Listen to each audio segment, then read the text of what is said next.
Blessings, everybody. Dallas Arcand here from the Okanagan, the beautiful Okanagan Lake and territory. I just wanted to share some morning blessings with you and just put some good blessings out into the world and share my moment here by the delta, by the lake, by the water. Water is good healing energy. It's good healing energy to be out here on the water, on the land, and having the morning sun bless us all here. It's beautiful here in the sunny Okanagan. I just wanted to acknowledge the territory and the mountains and everything like that. So wherever you're at, you know, maybe say good morning to the land there as well. I'm sure many of you do. And this is my sacred morning ceremony, if you will. And you know, these are the days that I live for. You know, like I don't like to sleep in because I like to get out here and enjoy all this and embrace it all. So I just wanted to share that with you guys today and play a little morning song for you guys and for the water, for the beautiful mountainscape, for everything, for you know, for my home, to your home, to this home. It's a beautiful, beautiful territory. So here we go. I'm gonna play you guys a quick little song for the moment and for the land, and wish you guys good blessings for a good day.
All right, that was just a song straight from the heart. You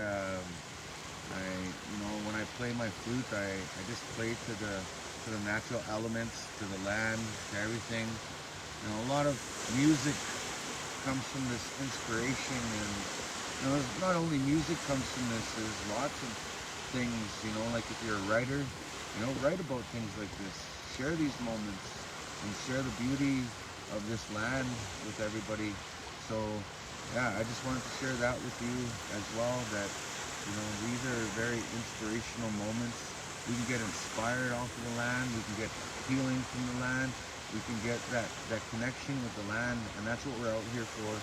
That's why we come here, and that's why I've decided to be here for this moment in time, and I want to share that with you. So with that, you guys have a beautiful, blessed day. You take care, and we'll see you soon for some more Pow-wow Dance Aerobics, and definitely some more dancing videos to come, and as well some more music. All right, you guys have an awesome day. Peace out.